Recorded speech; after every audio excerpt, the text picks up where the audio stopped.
चलो हम शिफ्ट कर रहे थे, है ना। तो शिफ्ट में हमने क्या करा था कि अगर कोई पैरेलल स्लैब है,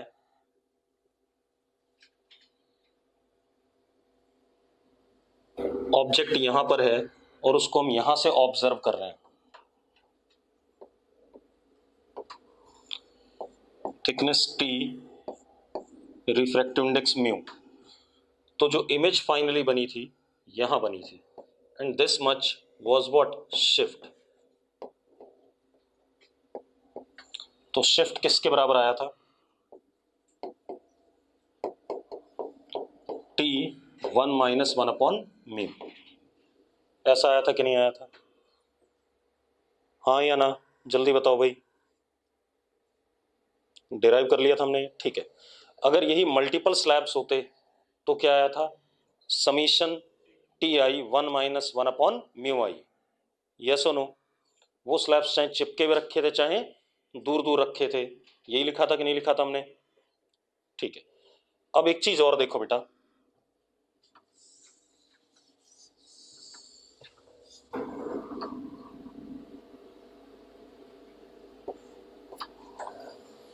हमारे पास ये पैरेलल स्लैब है, ठीक है। इतनी बात ध्यान सुनना, ये पैरेलल स्लैब है, thickness T, refractive index mu, इधर भी एयर और इधर भी एयर। अब आप एक चीज देखो, अगर रे ऑफ लाइट यहां पर इंसिडेंट होती है तो ये इसका क्या हो गया, नॉर्मल हो गया, this is angle of incidence, ठीक है। इतनी बात।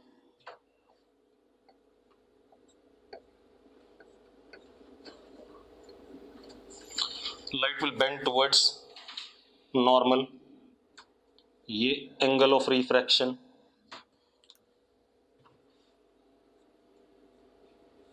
ये नॉर्मल, तो ये भी कितना, आर। अब जब लाइट निकलेगी तो कितने एंगल पे निकलेगी जरा बताना मुझे, आई पे ही निकलेगी, पढ़ाया हुआ मैंने आपको, ऐसा पढ़ाया कि नहीं पढ़ाया, जल्दी बताओ मुझे। यस और नो, अगर स्लैब के दोनों साइड मीडियम सेम हो तो ये हो गया हमारा इंसिडेंट रे,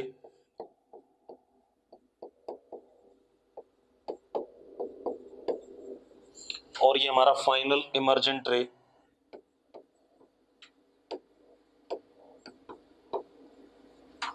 ठीक है, इतनी बात। अब एक बात बताओ, incident ray parallel to emergent रे है या नहीं, है या नहीं, जल्दी बताओ, बोलो भाई। Incident ray parallel to emergent रे, कोई इशू नहीं इसमें। अब एक चीज देखो यार, अगर मैं इंसिडेंट रे को ऐसे आगे प्रोड्यूस कर दूं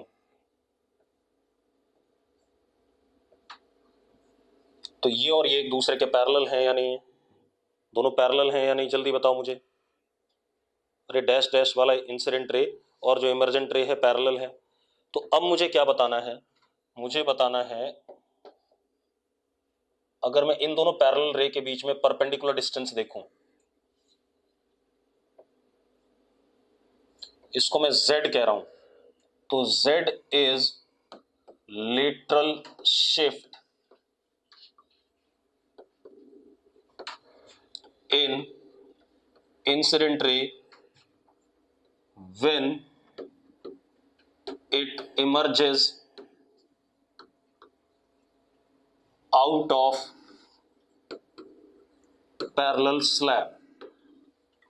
मुझे z निकालना है, क्लियर इतनी बात, क्या निकालना है, लेटरल शिफ्ट निकालना है, क्लियर है भाई।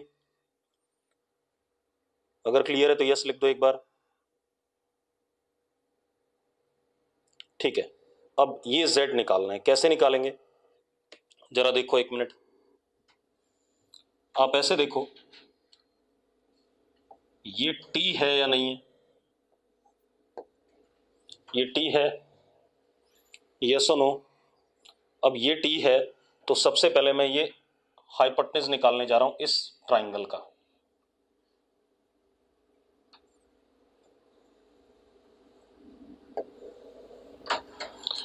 देखो जरा, cos r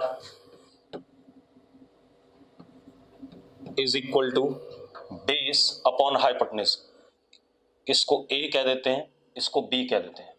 तो cos r is equal to t upon A B. Yes और नो? मुझे z निकालना है, ध्यान रखना, ठीक है इतनी बात।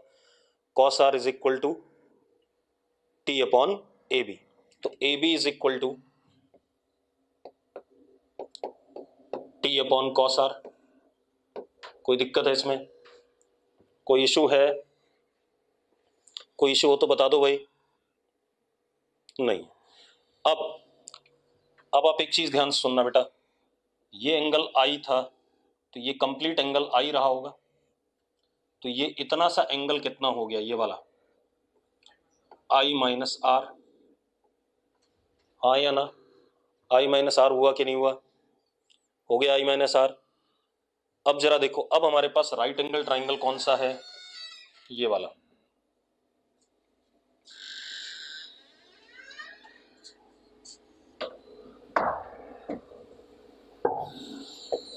ये राइट एंगल ट्राइंगल है। अब अगर ये राइट एंगल ट्राइंगल है बेटा, तो जरा देखो, मुझे z निकालना है, तो क्या हो गया? Sine I minus R is equal to z upon A B. Yes और नो? जल्दी बताओ भाई, ये बात क्लियर है या नहीं? क्लियर है, कोई दिक्कत नहीं इसमें। तो अब हमारे पास z किसके बराबर आ गया? z is equal to a b की वैल्यू यहां डाल दी। A b is t upon cos are sine I minus are. ये आ रहा है या नहीं आ रहा है? जल्दी बताओ मुझे, हाँ या ना? क्लियर है, कोई दिक्कत नहीं इसमें। तो this is what lateral shift. अब अगले पेज पे जाते हैं। नोट कर लिया इतना? इतना नोट कर लिया तो यस लिख दो भाई एक बार।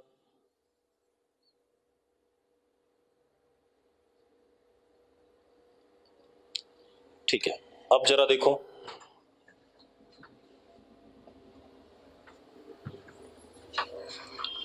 हमने क्या निकाला? z is equal to T upon cos are sine I minus are. ये निकाल लिया था। जरा पिछले पेज को एक बार दोबारा से देख लो। अगर मैं यहां पर स्नेल्स लॉ लगाऊं इस इंटरफेस पे, तो क्या होता है? Sine I is equal to mu sine r. तो sine I upon mu is equal to cos r. Yes और नो? यस और no? Sorry sorry sorry sine r, sorry गलती हो गई, is equal to sine r. पक्का? जरा देखो, sine I upon mu is equal to sine r लिख सकते हैं? ऐसा लिख सकते हैं भाई? चलो अब जरा देखो, एक मिनट अगले पेज पे दोबारा से। z is equal to T, इसको ओपन कर दिया a माइनस बी वाले फॉर्मूले से, तो कितना आया? साइन आई माइनस कॉस आई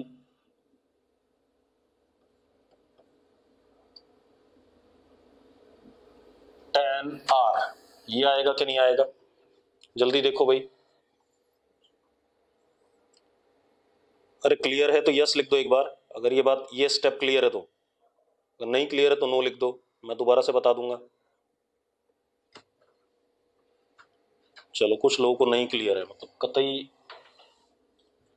ट्रिग्नोमेट्री नहीं आती। z is equal to T upon cos are sine I cos R minus cos I sine R, ऐसा लिख सकते हैं। अब इसको नीचे भेज दें भाई। नीचे भेजते ही z क्या हो गया? t sine I minus cos I tan R. अब कोई दिक्कत है? अब जरा बताना मुझे, मैंने एक स्टेप खा लिया था बीच में। कोई दिक्कत है किसी को? नहीं है। अब आप देखो, अभी आपने निकाला था sine I upon mu is equal to sine R, निकाला था क्योंकि आपको आई गिवन होगा और आपको म्यू और टी पता है, तो बाकी आर को आपको क्या करना पड़ेगा, आई और म्यू और टी के टर्म्स में डालना पड़ेगा। तो टेन आर देखो साइन आई होता है परपेंडिकुलर अपॉन हाइपोटेनस, तो टेन आर हो जाएगा परपेंडिकुलर साइन आई अपॉन हाइपोटेनस का स्क्वायर माइनस परपेंडिकुलर का स्क्वायर। ये मैंने टेन आर लिख दिया, लिख सकता हूं ऐसा, लिख सकता हूं भाई, जल्दी बोलो टेन आर ये हो गया, बोलते जाओ यार बच्चों, टेन आर को ये लिख सकते हैं।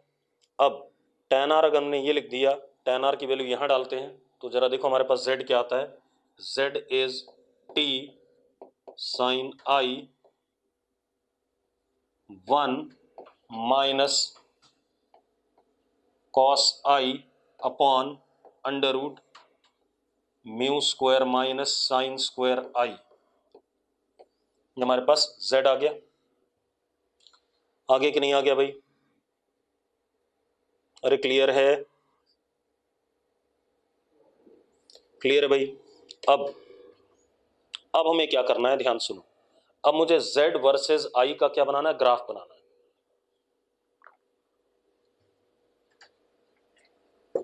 मतलब लेटरल शिफ्ट का एंगल ऑफ इंसिडेंस के साथ कैसा वेरिएशन होगा उसका ग्राफ बनाना है। ठीक है, अब मेरी बात ध्यान सुनो, इतना नोट कर लिया सबने? अगर नोट कर लिया तो यस लिख दो एक बार। ठीक है, अब जरा देखो एक मिनट, आप ऐसे देखो, आपके पास ये एक पैरेलल स्लैब था,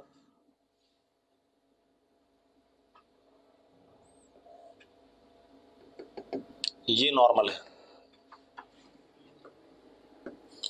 जो इंसिडेंट रे है, ध्यान से देखना, इंसिडेंट रे का डोमेन, इंसिडेंट रे ऐसे आई तो वो सीधे चली जाएगी, मतलब आई जीरो तो आर भी क्या, जीरो। फिर थोड़ा सा एंगल आपने बढ़ा दिया, फिर थोड़ा सा आपने एंगल बढ़ा दिया, थोड़ा सा और बढ़ा दिया, मैक्सिमम एंगल आप कितना रख सकते हो, 90 या जस्ट 90 से थोड़ा सा छोटा, हाँ या ना? ठीक है, इतनी बात। तो आई आपका वेरी कर रहा है कहां से कहां तक, 0 से लेकर के π/2 तक। ये आई का वेरिएशन है या नहीं है, हाँ या ना? अब आपको ग्राफ प्लॉट करना है आई की डिफरेंट वैल्यू के लिए। ठीक है, इतनी बात। अब जरा ध्यान से देखना,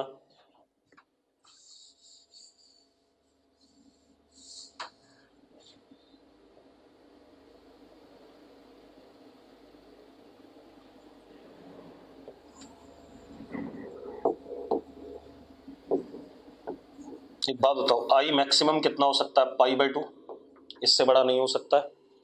तो आई कहां से स्टार्ट करेगा, 0 से लेकर के π/2 तक के लिए। ठीक है, इतनी बात। अब एक काम करते हैं, आई को जरा 0 डालते हैं, आई को 0 डालो तो साइन 0 क्या हो जाएगा, 0, तो z क्या हो जाएगा, 0। मतलब ग्राफ कहां से स्टार्ट करेगा, ओरिजिन से स्टार्ट करेगा। अब एक काम करो, आई को जरा 90 डाल दो, आई को 90 डालो तो ये हो जाएगा t, और ये टर्म क्या हो जाएगी, 0, क्योंकि cos 90 इज व्हाट, 0, हाँ या ना? तो मैक्सिमम लेटरल शिफ्ट कितना हो सकता है सिद्धार्थ? आई की वैल्यू मिनिमम और मैक्सिमम डाल रहा हूं मैं। आई की वैल्यू मैंने एक बार 0 डाली तो साइन 0 कितना होता है सिद्धार्थ, साइन 0 कितना होता है, जल्दी बता सिद्धार्थ। साइन 0 1 होता है, साइन 0 0 होता है भाई। तो जब मैंने आई को 0 डाला तो ये 0 हो गया, तो z क्या हो जाएगा, 0 हो जाएगा। ठीक है, अब अगर मैं आई को 90 डालूं तो जरा देखना z कितना आ रहा है सिद्धार्थ, आई को 90 डालने पे z कितना आ रहा है, आई को 90 डालने पे z कितना आ रहा है, जरा आई को 90 डाल के देख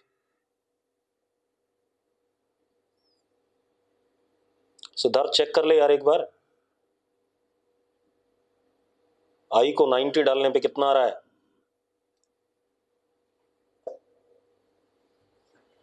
अब सिद्धार्थ तो चेक ही नहीं कर रहा है, चलो कोई बात नहीं, आई को 90 डालें तो ये क्या हो जाएगा, 1 हो जाएगा, और ये चीज क्या हो जाएगी, 0 हो जाएगी। तो यहां पर t इंटू 1 माइनस 0 कितना आएगा, t आएगा। ठीक है, इतनी बात।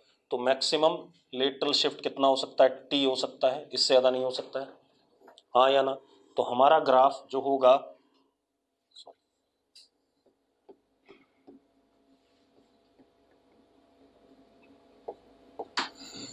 वो कुछ ऐसा होगा, टी तक π/2 पे कितना जाएगा, टी जाएगा। अब अगर मैं इस ग्राफ को प्लॉट करूं अलग अलग वैल्यूज के लिए, तो ये कुछ इस टाइप का आ रहा है, डाउनवर्ड कनकेव। अब डाउनवर्ड कनकेव कैसे पता चलेगा, आप क्या कह रहे हैं, स्ट्रेट लाइन का क्या कंडीशन होती है साला, यहाँ ये y है, आई x है, दिख रहा है तुझे y इक्वल टू x, कहीं पर 1 डिग्री दिख रही है, कहां से जी रहा है। ठीक है, अगर आपको क्या करना है, ये पता करना है डाउनवर्ड कनकेव है, तो आप इसका z का डबल डेरिवेटिव लोगे, और डबल डेरिवेटिव अपने आप क्या आ जाएगा, i की किसी भी वैल्यू के लिए नेगेटिव आ जाएगा। नेगेटिव आता है तो इसका मतलब क्या होता है, डाउनवर्ड कनकेव। मैथ्स की बात है, ठीक है, इतनी बात चलो नोट करो इसे।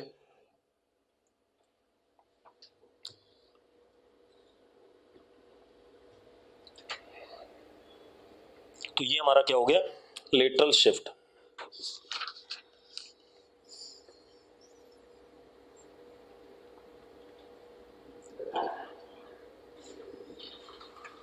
बढ़े आगे, नोट कर लिया सबने। चलो अब हम आते हैं टोटल इंटरनल रिफ्लेक्शन, अगला टॉपिक जो सबसे ज्यादा इंपॉर्टेंट है।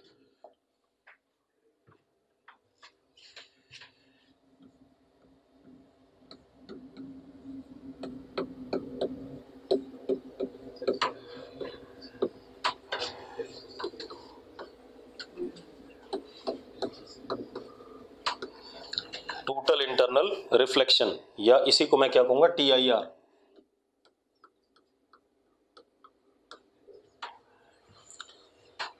सबसे पहले लिखो जरा,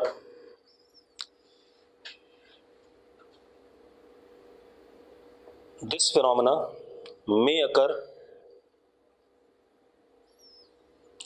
when light travels from denser to rarer medium। भाई पहली कंडीशन यही है कि डेंसर से रेरर मीडियम लाइट जानी चाहिए, तभी हो सकता है, अदरवाइज नहीं होगा।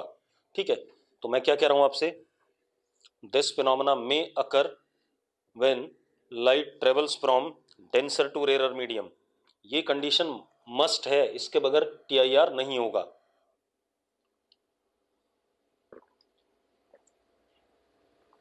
अब पहले समझ लो क्यों होता है ऐसा। आप ऐसे देखो,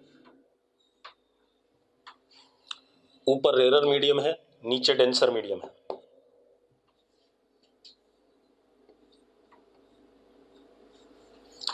अब आप ऐसे देखो, यहां पर सोर्स ऑफ लाइट है या ऑब्जेक्ट है।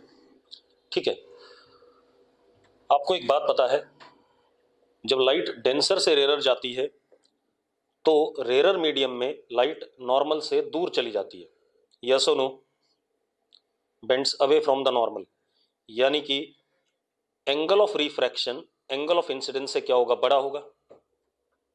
Angle of refraction angle of incidence से क्या होगा, बड़ा होगा, ये बात तय है। ठीक है, चलो अब जरा देखो, एक बार मैंने लाइट को ऐसे भेज दिया सीधे I0 पे, तो I0 है तो R भी 0 होगा, सीधे चली जाएगी। हाँ या ना। अब मान लो मैंने यहां थोड़े से बड़े एंगल पे भेजा, तो ये ऐसे जाएगा, थोड़ा सा बेंड हो जाएगा अवे फ्रॉम नॉर्मल। थोड़ा सा और बड़े एंगल पे भेजा, थोड़ा और ज्यादा बेंड हो जाएगा अवे फ्रॉम नॉर्मल। हाँ या ना। इस मोमेंट पे लाइट मान लो ऐसे चली गई, बिल्कुल नॉर्मल के साथ 90 डिग्री एंगल बनाते हुए। ठीक है, इतनी बात। अब इसके बाद जब भी आप लाइट भेजोगे तो that light will be totally internally reflected inside the same denser medium. ठीक है, इतनी बात। अब जरा सबसे पहले लिखो इस बात को, लिखो। अच्छा एक चीज देखो, ये जो यहां पर एंगल आया इंसिडेंस का, ये एंगल, इस एंगल के बियॉन्ड लाइट क्या हो रही है, टोटली इंटरनली रिफ्लेक्ट हो रही है। तो इस एंगल को हम क्या कहते हैं, theta C, that is critical angle. ठीक है, अब लिखो जरा, लिखो जो मैं बोल रहा हूं। Phenomena by virtue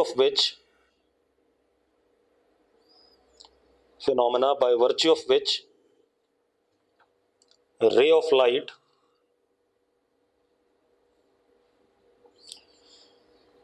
traveling from denser to rarer medium, phenomena by virtue of which ray of light traveling from denser to rarer medium is sent back in same medium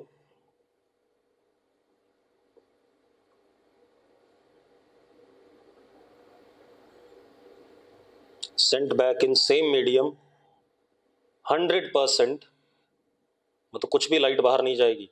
ठीक है, इतनी बात, Saint back in same medium 100%, provided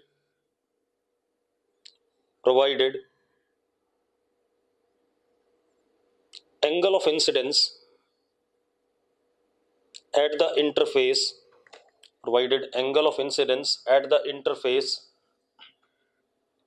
is greater than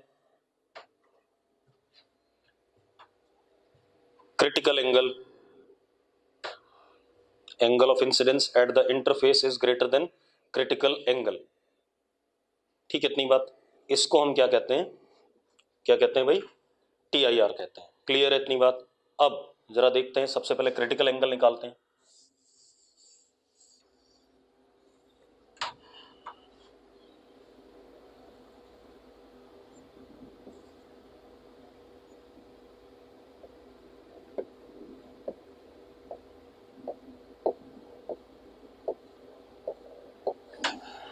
अब जरा देखो भाई, critical angle कौन सा होता है,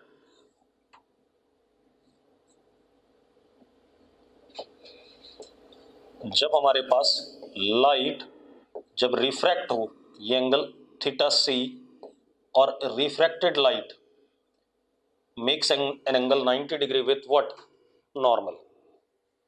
कितना एंगल बनाता है, 90 degree with the normal. Clear है। ठीक है भाई, क्योंकि इसके बाद पूरा का पूरा क्या होगा, TIR होगा, और इससे पहले रिफ्रैक्शन भी हो रहा होगा।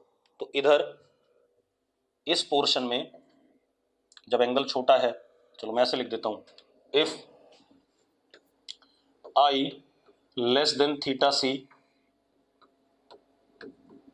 रिफ्रैक्शन, और थोड़ा बहुत रिफ्लेक्शन भी हो रहा होगा, ऐसा नहीं कि रिफ्लेक्शन नहीं होता है, मतलब कुछ लाइट, अगर यहां पर लाइट पड़ी है तो कुछ बाहर जाएगी, कुछ अंदर भी आएगी। Reflection, refraction plus partial reflection. अब इफ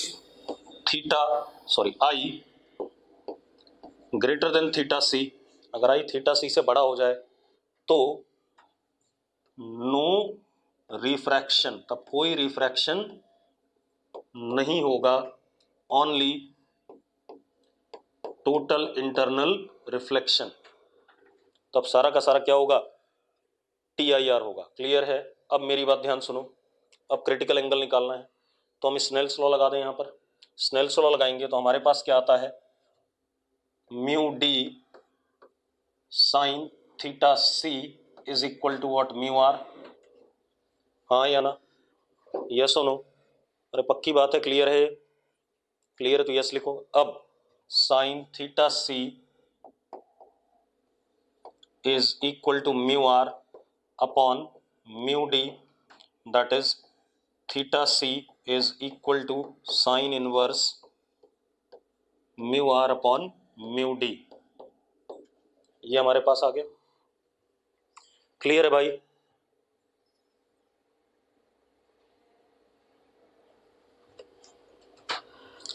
अब एक चीज और, if mu R is equal to 1, that is air, and mu d is equal to mu denser medium, तो theta c is sin inverse 1 upon mu।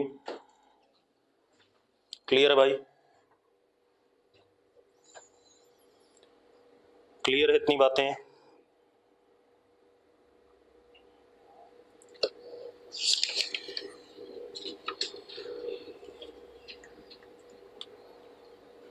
चलो अब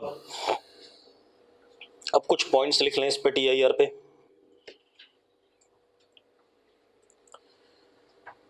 लिख लिया? इतना लिख लिया तो आगे बढ़ें।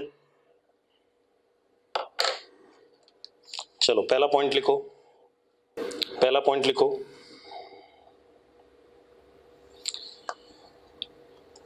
इन TIR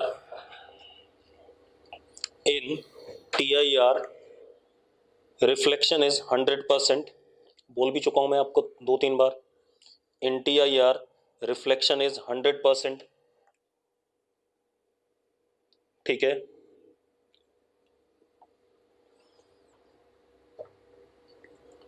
दूसरा point, in TIR laws of reflection are valid. In TIR laws of reflection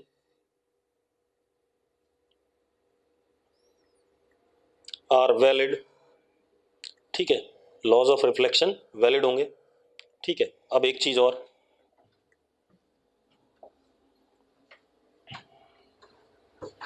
अब आप ऐसे देखो बेटा,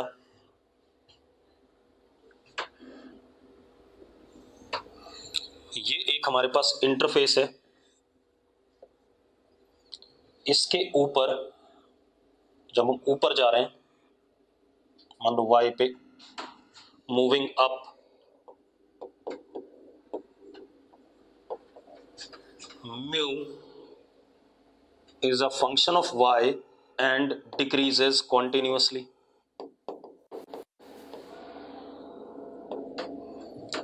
ऊपर म्यू क्या कर रहा है? ग्रेजुअली डिक्रीज कर रहा है। ठीक है, इतनी बात अरे क्लियर है? म्यू ऊपर जाते हुए ग्रेजुअली क्या कर रहा है? डिक्रीज कर रहा है। अब आप 1 मिनट सुनो, ध्यान सुनना। ठीक है, मतलब अगेन लाइट कैसे चल रही है? डेंसर से रेयर जा रही है। अगर नीचे से लाइट ऊपर जाए तो कैसे जा रही है? डेंसर से रेयर। दैट इज, चलो मैंने सोर्स ऑफ लाइट ये रख दिया। ठीक है, ray moving up means from denser to rare. यही मतलब हुआ कि नहीं हुआ? अगर मैंने रे ऑफ लाइट ऊपर की तरफ निकालनी शुरू करी तो रे किधर से मूव कर रही है? Denser to rare. अब ध्यान दो, मैंने एक पतला सा पहला स्लैब लिया,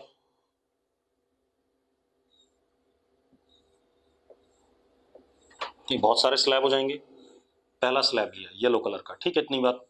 अब जरा देखो, रे ऑफ लाइट ऐसे गई, अब ये क्या करेगी? Away from normal, away from normal, away from normal, away from normal, ऐसे चलेगी कि नहीं चलेगी? पहले बताओ मुझे, ऐसा ही होगा या नहीं होगा? पहले बता दो मुझे। अरे यस और नो? नॉर्मल से अवे जाती जाएगी हर स्लैब के लिए, नॉर्मल से अवे जाती जाएगी, और उसके बाद एक पर्टिकुलर हाइट पे आने के बाद यहां पर जरा देखो, ये नॉर्मल है और ये इंटरफेस है।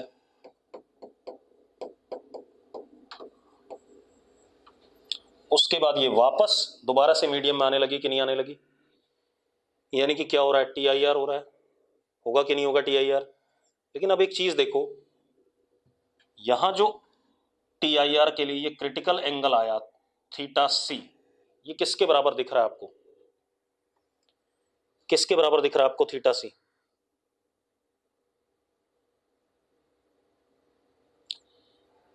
90 के बराबर दिख रहा है ना, ठीक है। तो अगर इसका मतलब, अभी मैं मैथमेटिकली प्रूव करूंगा, पहले सुन लो। इसका मतलब यह है, अगर हमारे पास कॉन्टिन्यूअसली म्यू घट रहा है, ठीक है, इतनी बात, मतलब light is travelling from denser to rare medium, तो टी आई आर होता जरूर है। और टी आई आर होता कहां पर है, जब क्रिटिकल एंगल क्या हो, 90 डिग्री हो, ठीक है, इतनी बात। तो पहले लिख देता हूं इस बात को, फिर मैथमेटिकली ले लेता हूं, ठीक है। तो क्या कहानी है, T I are will occur when theta c approaches 90 degree. इस केस में भी जब म्यू कॉन्टिन्यूसली घटता है तो भी टी आई आर होता है, लेकिन कब होता है, जब थीटा सी अप्रोचेज 90 डिग्री। अब क्यों हो रहा है ऐसा, सुनो एक मिनट, मेरी बात ध्यान सुनो। ये हमारा इंटरफेस है या नहीं इंटरफेस, ये एंगल ऑफ इंसिडेंस है। इस इंटरफेस के इधर रिफ्रैक्टिव इंडेक्स म्यू लोअर और इधर म्यू अपर, इसके ऊपर, ठीक है। बेटा मेरी बात ध्यान सुनो, इस पर्टिकुलर इंटरफेस से नीचे म्यू लोअर है, रिफ्रैक्टिव इंडेक्स ऊपर म्यू अपर है। अब अगर यहां पर क्रिटिकल एंगल वाली कंडीशन आती है, तो मैं लगाता हूं स्नेल्स लॉ। क्या हो गया, mu lower sine theta C is equal to mu upper sine 90, that is 1।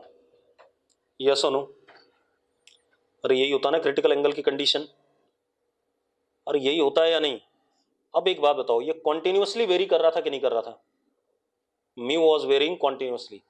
एक बात बताओ, नीचे इस इंटरफेस से जस्ट नीचे और इस इंटरफेस से जस्ट ऊपर रिफ्रैक्टिव इंडेक्स में कितना अंतर होगा, बहुत ही निकम्मा सा अंतर होगा या होगा ही नहीं। अभी कॉन्टिन्यूस वेरी कर रहा है तो म्यू अपर और म्यू लोअर लगभग लगभग क्या होंगे, बराबर होंगे, ठीक है, इतनी बात। तो क्योंकि कॉन्टिन्यूस वेरिएशन है, therefore due to continuous variation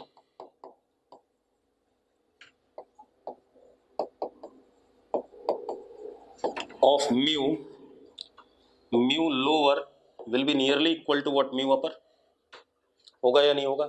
और अगर ऐसा हुआ तो यहां से sine theta C nearly equal to क्या दिखता है, 1 दिखता है। तो थीटा सी किसको अप्रोच कर रहा है, 90 डिग्री को। यस और नो, मैंने ये बात मैथमेटिकली भी आपको समझा दी, क्लियर है भाई। तो जब भी continuous variation of refractive index होगा तो टी आई आर उस मोमेंट पे होगा जब एंगल ऑफ इंसिडेंस क्या होगा, या क्रिटिकल एंगल कितना होगा, 90 डिग्री होगा। क्लियर है। चलो अब थोड़ा सा एक दो क्वेश्चन कर लें, उसके बाद बात करते हैं।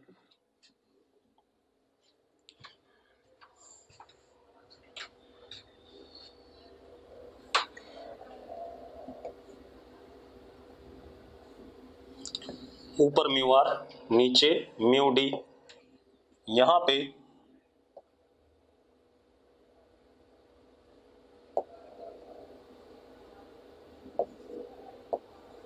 कितनी डेप्थ पे, एच डेप्थ पे।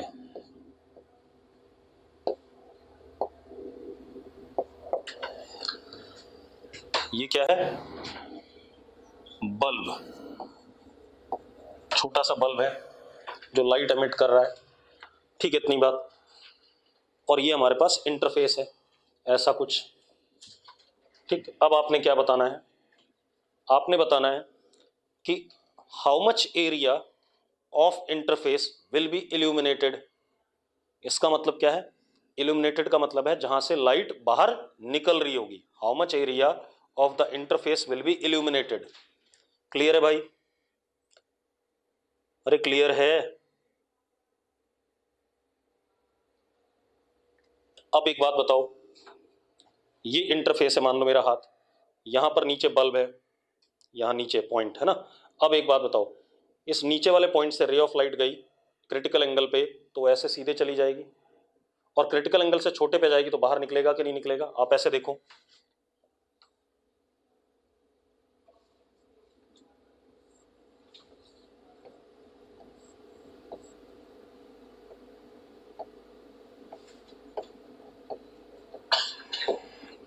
मान लो ये क्रिटिकल एंगल है, इससे छोटे एंगल पे लाइट पड़ी होगी तो बाहर निकलेगी कि नहीं निकलेगी? हाँ या ना? क्या इसके आगे जब लाइट पड़ेगी क्या वो बाहर निकलेगी? क्रिटिकल एंगल से बड़े एंगल पे जब लाइट पड़ेगी क्या वो बाहर निकलेगी? नहीं निकलेगी। तो इसका मतलब ये रीजन इल्यूमिनेटेड होगा, इसके बाहर वाला इल्यूमिनेटेड नहीं होगा। ऐसे ही जब ऐसे लाइट आएगी क्रिटिकल एंगल पे तो इसके अंदर वाला रीजन इल्यूमिनेटेड होगा, इसके बाहर वाला इल्यूमिनेटेड नहीं होगा। यस और नो? ठीक है, इसका मतलब ये हो गया रेडियस उस रीजन का जिससे लाइट क्या करेगी? बाहर निकलेगी। ये रहा, इस रीजन से लाइट क्या करेगी? बाहर निकलेगी। यस और नो? ऋषभ कह रहा रिपीट कर दो भाई। एक काम कर, ये ऐसे था, ठीक है ऋषभ देख ले एक मिनट। अब अगर ये क्रिटिकल एंगल है तो इसके अंदर तो लाइट आएगी और इसके बाहर लाइट नहीं आएगी। ऐसे इधर जाएगा तो ये यहां तक तो लाइट आएगी और उसके बाद लाइट नहीं आएगी। ऐसे आगे जाएगा तो एक सर्कल सा बनेगा, किसके ऊपर? इंटरफेस के ऊपर। इंटरफेस के ऊपर क्या बनेगा भाई? एक सर्कल बनेगा कि नहीं बनेगा? जल्दी बताओ मुझे ऋषभ।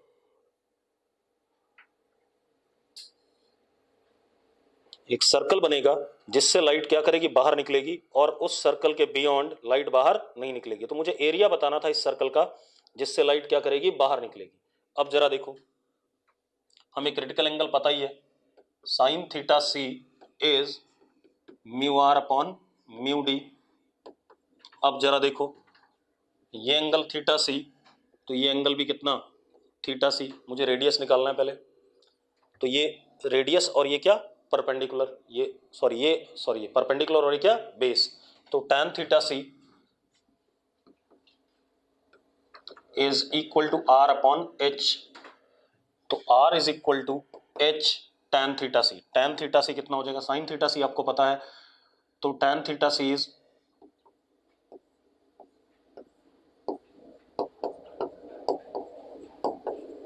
ये आएगा कि नहीं आएगा? हाँ या ना? अरे भाई साइन क्या होता है? Perpendicular upon hypotenuse. तो tan क्या होता है? Perpendicular upon base. अरे क्लियर है? अब आप देखो एक मिनट, ये रेडियस आ गया, तो अगर आपसे रेडियस पूछता तो ये आंसर आ जाता। अरे क्लियर? और अगर आपसे एरिया पूछ रहा है तो area is pi r square, तो विच मीन्स कितना बेटा? Pi h square mu r square upon mu d square minus mu r square. This would have been the area. हाँ या ना? अरे क्लियर है?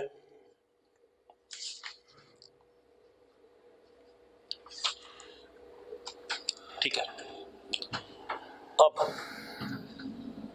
नोट कर लिया तो अगला क्वेश्चन देखते हैं। अगला क्वेश्चन देखो,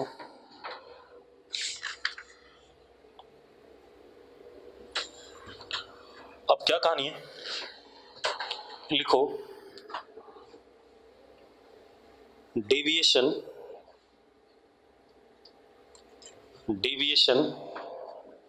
when ray of light travels from denser to rarer medium. Deviation when ray of light travels from denser to rarer medium.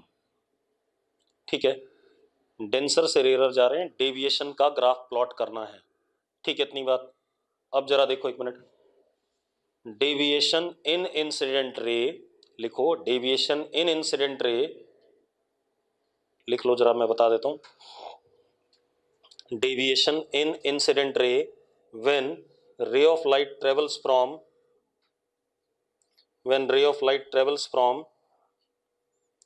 denser to rarer medium, denser to rarer medium। अब जरा ध्यान सुनो,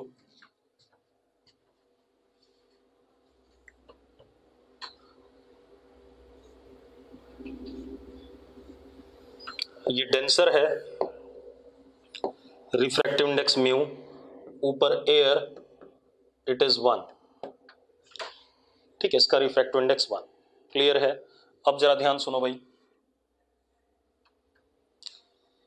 light यहां से start करती है, ठीक है, इतनी बात, ये सोर्स है।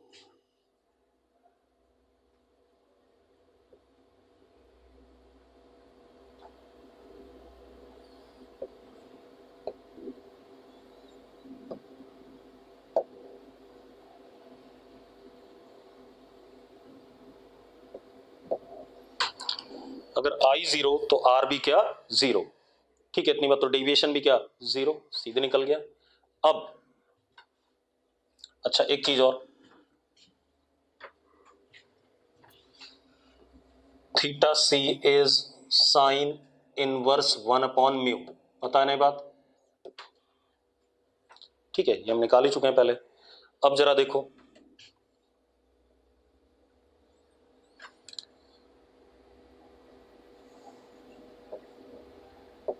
ये इंसिडेंट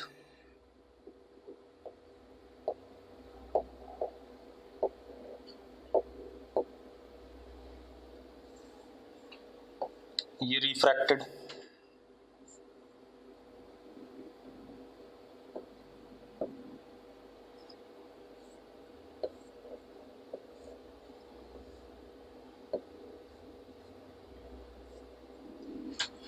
ठीक है, जरा देखो, this is angle of incidence and this is angle of refraction. बेटा एक बात बताओ, यानी कि इस रीजन में आई थीटा सी से छोटा है, एक बात बताओ यार, आई थीटा सी से छोटा है या नहीं, तभी तो रिफ्रैक्शन हो रहा है, हाँ या ना। तो पहले मैं कौन से रीजन की बात कर रहा हूं, i from 0 to less than theta c, ठीक है, आई 0 से थीटा सी तक, थीटा सी तक ही ले लो, ठीक है, क्लियर है भाई, या थीटा सी को इंक्लूड मत करो, इसको बाद में कर लेंगे, आप इतना देखो। तो क्या हो रहा है, एक बात बताओ, तब रिफ्रैक्शन हो रहा है कि नहीं हो रहा है। अब डेविएशन चेक करो, इंसिडेंट रे ऐसे जाना चाहती थी,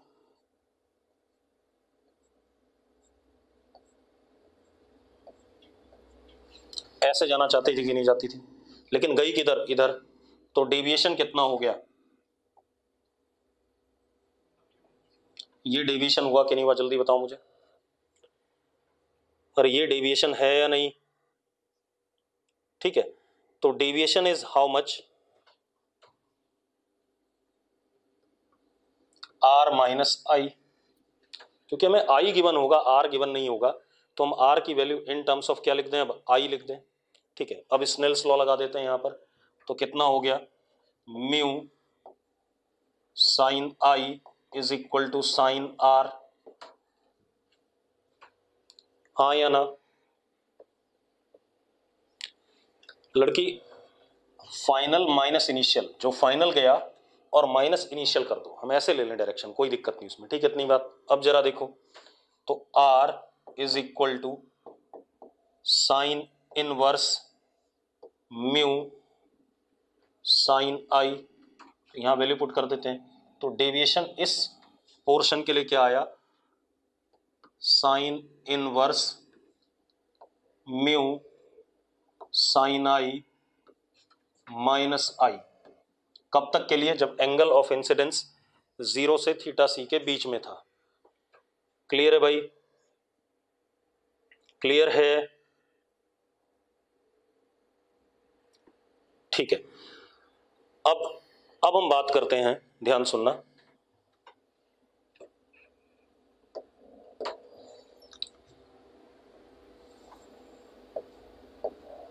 ये इंसिडेंट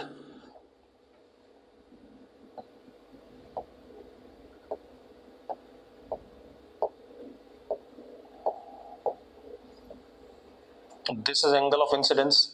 अब मैं लिख रहा हूं, देखो, if I greater than theta c, अगर आई थीटा सी से बड़ा हो जाए, ठीक है, थीटा सी से बड़ा और 90 तक नहीं पहुंचेगा, क्योंकि 90 तक पहुंचने के लिए तो फिर ऐसे हो जाएगा, ठीक है, इतनी बात तो हम प्रॉपर लिख दें, if I greater than theta C and less than 90।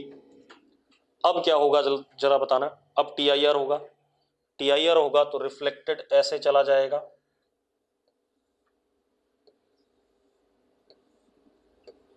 And this angle will be also equal to I। हाँ या ना?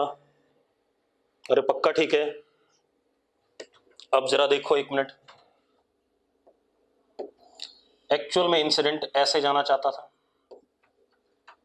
फाइनली इधर गया, तो this is now what, deviation. हाँ या ना? अब जो डेविएशन आया delta is pi minus 2I, वही प्लेन मिरर वाला, pi minus 2I plane mirror वाला आया कि नहीं आया, जल्दी बताओ मुझे। ठीक है भाई, अब हम ग्राफ प्लॉट करेंगे, ठीक है, ध्यान सुनना।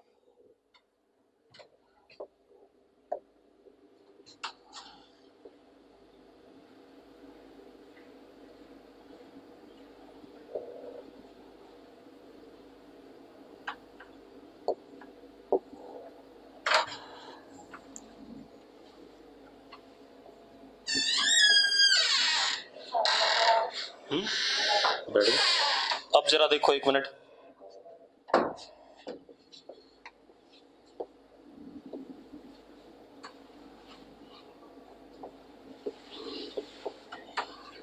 चलो अब मेरी बात ध्यान सुनना भाई, ठीक है। अब आप एक बात बताओ, अगर मैं इसकी बात करूं तो I को इनिशियली क्या रखूंगा, 0 रखूंगा। I को जरा 0 डालो, ये 0, ये भी क्या 0, तो क्या आ जाएगा, 0 आ जाएगा। ठीक है, इतनी बात ठीक, कोई दिक्कत नहीं। तो ग्राफ कहां से स्टार्ट होगा, 0 से। I इधर से जब जाएगा तो थीटा सी को अप्रोच करेगा लेफ्ट साइड से, और जब थीटा सी के बियॉन्ड निकलेगा, देखो थीटा सी तक पहुंचने में, 0 से थीटा सी पहुंचने में क्या हो रहा है, रिफ्रैक्शन, और थीटा सी से आगे निकलने में क्या हो रहा है, रिफ्लेक्शन। तो थीटा सी दोनों में पार्ट लेगा, रिफ्लेक्शन में भी और रिफ्रैक्शन में भी। अब जरा देखो, अब आप थीटा सी डाल दो इस वाले में, थीटा सी डालो, तो यहां अगर आप थीटा सी डालते हो तो साइन थीटा सी, जरा देखो 1/म्यू है, यहां पर अगर मैं थीटा सी डालता हूं तो दिस इज 1/म्यू, तो ये म्यू से कट के क्या आ जाएगा, 1 आ जाएगा, 1 आ जाएगा। तो साइन इनवर्स 1 क्या होता है, 90 डिग्री। साइन इनवर्स 1 क्या होता है, 90 डिग्री, और आई कितना है, थीटा सी, तो 90 माइनस थीटा सी, तो ये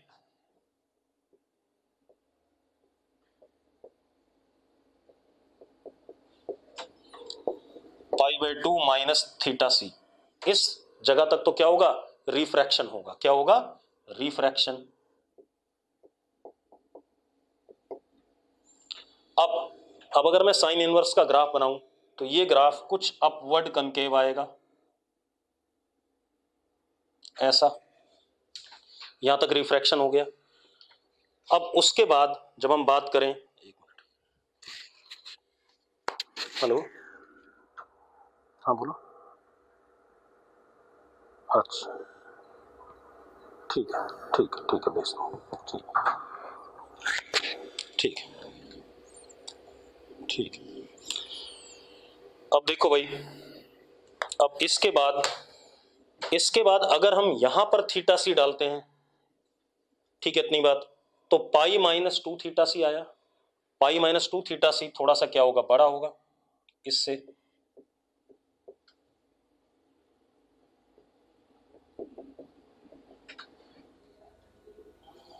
डबल होगा। अब उसके बाद ग्राफ कैसा होगा, स्ट्रेट लाइन, और π/2 आते ही क्या हो जाएगा, 0। ये ग्राफ बना कि नहीं बना भाई हमारे पास, अरे यस और नो? तो ये सबसे इंपॉर्टेंट ग्राफ है भाई, ये कई बार पूछा जा चुका है नॉन मेड में, क्लियर है?